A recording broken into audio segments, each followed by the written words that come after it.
So this is where Stihl's direct drive chainsaws all started from, 1959.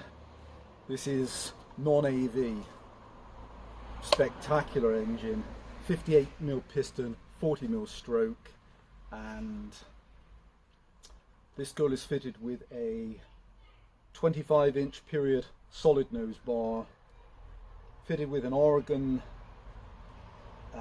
period, I think that's a 59 period chain, so 404 full chisel chain, and not a saw I cut with, but several people have messaged, so I am going to show her today. I can't wait. Today is the first day I'm going to be cutting with this saw, and beautiful running engine, fantastic compression, and on paper, depending on the literature, makes somewhere around the 6+ horsepower. You sometimes might see them listed as 9+. Then a few years later they made her big brother, which was the Contra S, running there's a 58, I think the Contra S, same stroke, 40mm, and I think that's a 66mm piston. Came half a dozen years later. And I think you can swap the top end on these and turn them in, but because they're the same crank stroke, I'm pretty sure you can put a Contra S top end on it if you wanted to. So, right, sorry about the deception with the little Johnson. That's just not going to do it. So we're going to run the Contra. Let's see how this girl performs. So,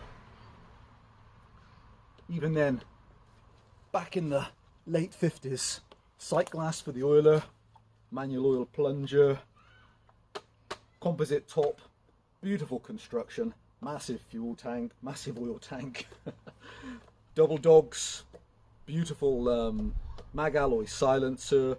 This girl has a mint perfect Stihl, genuine Stihl handlebar wrap, and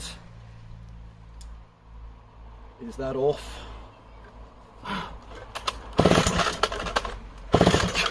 She just is a ferocious engine.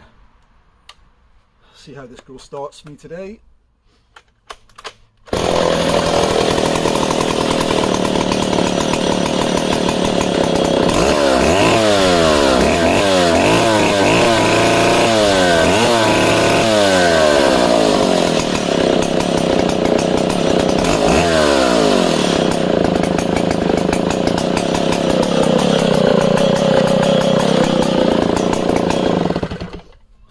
Spectacular. And what you'll notice, when you rev them up, they'll initially launch and get to a higher RPM, and then they'll come back down again, and that isn't an issue with the engine. That is these, like their smaller sister, as they call it, have a flywheel governor on the inside, and so I've got this set on the lowest spring setting to let the governor cut in sooner so the revs don't go up too much.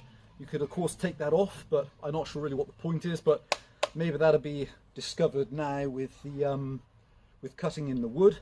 And so when you're blipping it, you'll find the revs will jump up, and then if you take off the air filter housing, you'll see as the revs go up, just like on the 07 and on the 08s, you'll find that the flywheel force will hit a flap which will actually start closing down the choke flap inside the carburetor body. So great way of controlling the speed. I absolutely love it. All up weight of this girl, so with a 17-inch bar, they're around the 26-pound mark.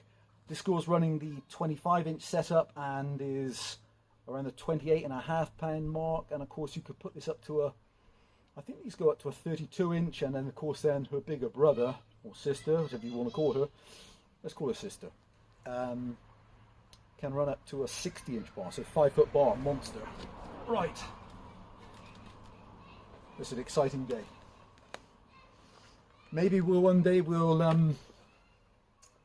replicate what this logsman and designer did many years ago with his Echo, and we'll try it with one of the British, well, not British, Canadian. We'll try it with one of the Canadian offshoots and see how they perform on something this size and how long it takes to chunk through. Right, I'm very excited to run this saw. They're such an iconic saw and so difficult to find in this condition. So difficult. Actually, I'll explain as well later about Some very interesting challenges making this particular door run. Okay, a gorgeous engine.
Wow, this engine's fantastic.